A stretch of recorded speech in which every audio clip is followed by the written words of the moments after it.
ही शिवसेना, काँग्रेस आणि राष्ट्रवादी काँग्रेस, शेतकरी कामगार पक्ष,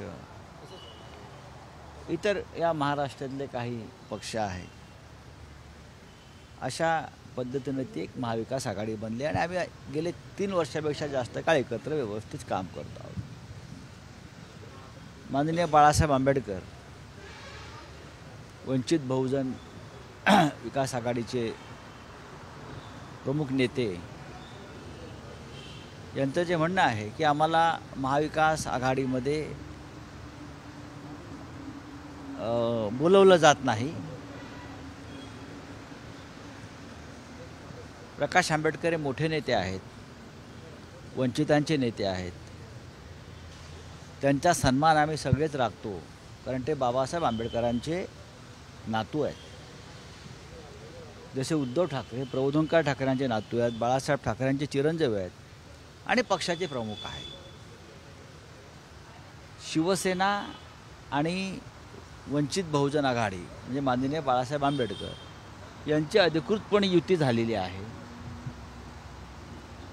आणि ही युती जाहीर करण्यासाठी स्वतः माननीय उद्धव ठाकरेजी हे प्रकाशजी आंबेडकर यांच्याबरोबर आंबेडकर भवनात जाऊन त्यांनी पत्रकार परिषद आंबेडकर साहेबांबरोबर घेतली, हे सगळ्यांना माहिती आहे. म्हणजे शिवसेना हा महाविकास आघाडीतला प्रमुख घटक पक्ष आहे. आमच्याबरोबर आता वंचितची युती आहे, म्हणजे आम्ही असं मानतो की वंचितसुद्धा महाविकास आघाडीचा घटक आहे.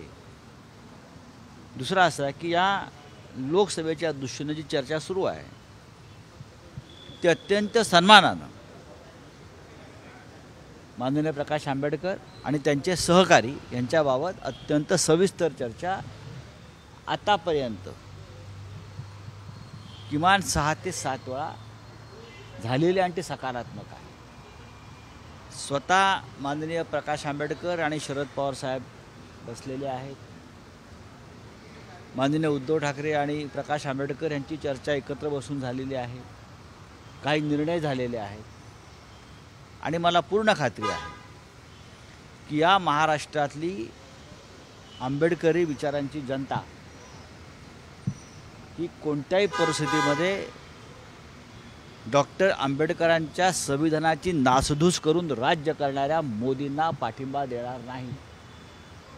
आणि प्रकाश आंबेडकरजींचा सुद्धा हाच ठाम विचार आहे, काही झालं तरी या देशामध्ये संविधानाचं रक्षण व्हायला पाहिजे, डॉक्टर आंबेडकरांच्या भूमिकांचं विचारांचं रक्षण व्हायला पाहिजे. त्यांच्या जर आपण सभा पाहिल्या सातत्यानं त्यांनी हाच विचार त्यांच्या लोकांसमोर मांडलेला आहे. आणि म्हणूनच आम्ही सगळे समविचारी पक्ष हे माननीय बाळासाहेब आंबेडकर यांना एकत्र घेऊन सन्मानानं महाराष्ट्रात पुढे जाणार आहोत. लवकरच तुम्हाला निर्णय लागेल. एक नक्की या महाविकास आघाडीमध्ये एकमत नक्की आहे की अकोल्याची जागा ही परंपरेनं माननीय प्रकाश आंबेडकरच लढतात आणि त्यांनीच ती लढावी. आम्ही सगळे त्यांच्या पाठीशी आहोत आणि याशिवाय आणखी आपल्याला कोणत्या जागेवर वंचितचे उमेदवार उभे करता येतील एकमेकांच्या मदतीने, ह्याच्यावर चर्चा जवळजवळ शेवटच्या टप्प्यात आलेली आहे. पण त्यांनी लोकसभेच्या जागेसाठी आज तुम्ही दिल्लीला देखील जाणार असल्याची चर्चा आहे. बघा, लोकसभेच्या जागेसाठी असं नाही, मुंबईतल्या चर्चा मुंबईतच होतात. पण काँग्रेसच्या बाबतीमध्ये आमची भूमिका अशी राहिली की काँग्रेसचा हायकमांड दिल्लीत आहे. काँग्रेसच्या इकडल्या नेत्यांना वारंवार एकेका जागासाठी उठून दिल्लीत जायला लागू नये ही आम्ही त्यांची सोय पाहतो आहे. प्रत्येक जागेसाठी काही वाद झाला तर दिल्लीत जावं त्यांना लागतं. जसं भारतीय जनता पक्ष आहे, शिंदे गट आहे, अजित पवार गट आहे, त्यांचा हायकमांड दिल्लीत आहे. पूर्वी शिवसेनेचं हायकमांड आमच्या हे मुंबईत आहे. उद्धव ठाकरे साहेब मुंबईत, बाळासाहेब मुंबईत. आता शिंदे गटाचा हायकमांड अमित शहा आहे किंवा मोदी जे असतील, नड्डाजी, हे शिंदे गटाचं हायकमांड आहे. त्यांना तिथे जाऊन विचारावं. आता अजित पवारांच्या संदर्भात काही महायुतीत चर्चा असेल त्यांना दिल्लीत अमित शहाना जाऊन भेटावं लागेल किंवा त्यांना JP नड्डांना जाऊन भेटावं लागेल, त्यांना विनोद तावडेंना जाऊन भेटावं लागेल. या सगळ्यांना आमचं तसं नाही आहे. आमचं सगळं जे आहे या महाराष्ट्रामध्ये आहे. काँग्रेसचं हायकमांड दिल्लीत असल्यामुळे आम्ही असं ठरवलं की सगळे एकत्र बसू आपण दिल्लीमध्ये. आमचा निर्णय काँग्रेस आणि राष्ट्रवादीचा निर्णय झालेला आहे. काँग्रेस आणि राष्ट्रवादीचा निर्णय झालेला आहे. वंचित आणि आमची चर्चा महाराष्ट्रातच होते, त्यांना दिल्लीत जायची गरज नाही. आम्ही परत शेवटी मुंबईतच बसायचं आहे. आम्हाला ही त्यांची सोय, आमची नाही. आमचं संपूर्ण काही राज्यातच आहे. पण दक्षिण मुंबईतल्या जागेवर मिलिंद देवरा यांनी दावा केलेला आहे, त्यावरून कुठेतरी एक ठिणगी अजिबात नाही. कसल्या ठिणग्या पडतात? अशा ठिणग्या वगैरे पडतात का? दक्षिण मुंबईची जागा ही शिवसेनेचे खासदार अरविंद सावंत त्या जागेचं प्रतिनिधित्व करतायत गेल्या 2 टर्मपासून. हे गेले 10 वर्ष ती जागा शिवसेना लढते आणि जिंकते, हे आपल्याला माहीत असेल. मिलिंद देवरा पण त्या जागेसाठी मला माहीत नाही. काँग्रेसकडून अधिकृतपणे त्या जागेसाठी काही चर्चा झाल्याचं माझ्याकडे माहिती नाही. उद्धव साहेब पण जाणार आहेत का? अजून पाहू आता तुम्हाला कळेल. राज्यातल्या तलाठी भरतीमध्ये घोटाळा समोर आलेला आहे.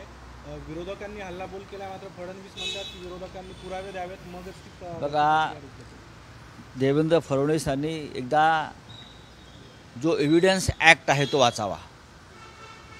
पुराव्याची व्याख्या त्यांनी नवीन काय बनवली का? देशाचं संविधान बदललं आहे का? आणि पुरावा म्हणजे काय? सत्य हा पुरावा असू शकत नाही का?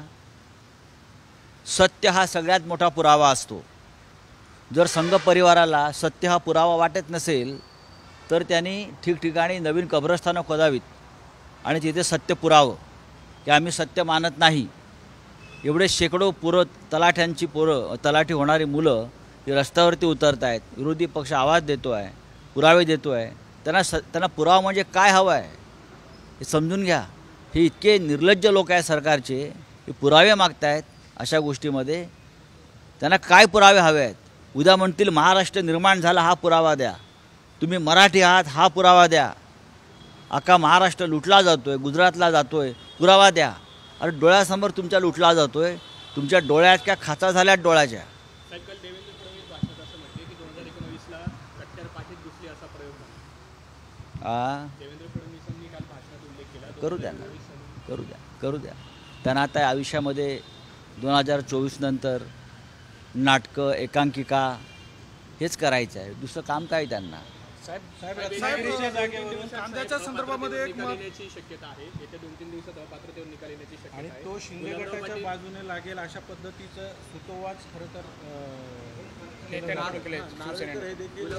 बघा, एक लक्षात घ्या, या देशातली न्यायव्यवस्था किती गंभीर अवस्थेला पोचली आहे.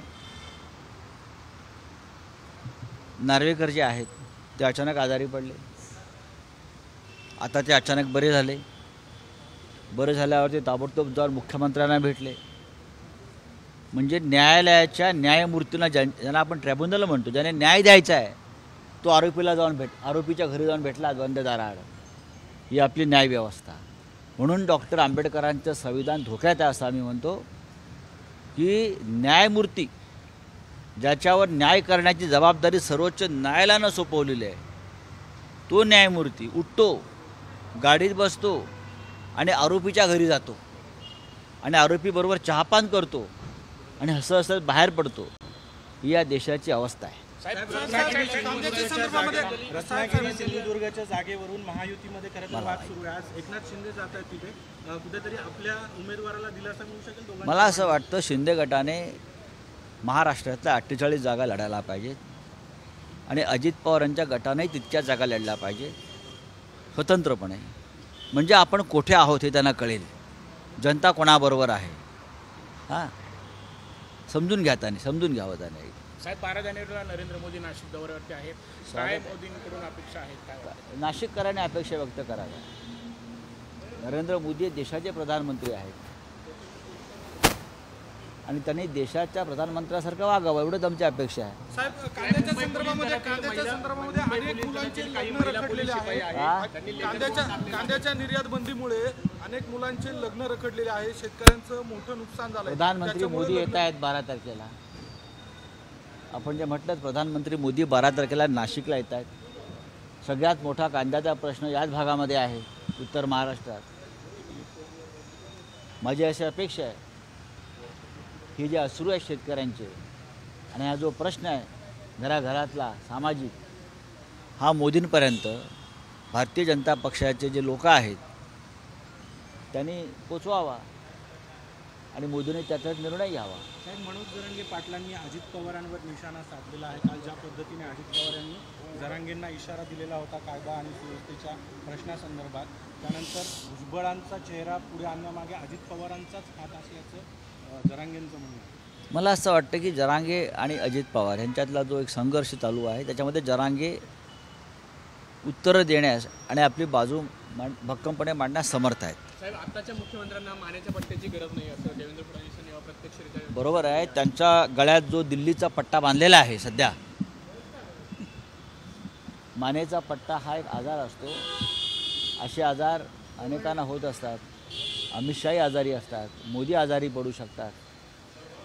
पण त्या मानेच्या पट्ट्यापेक्षा त्यांच्या गळ्यात जो दिल्लीच्या गुलामीचा पट्टा घातलेला आहे ना, तो महाराष्ट्राला वेदना देणार आहे. या राज्याच्या मुख्यमंत्र्यांच्या गळ्यात एक पट्टा बांधला आहे आणि दिल्ली त्या पट्ट्याला खेळवत बसली आहे.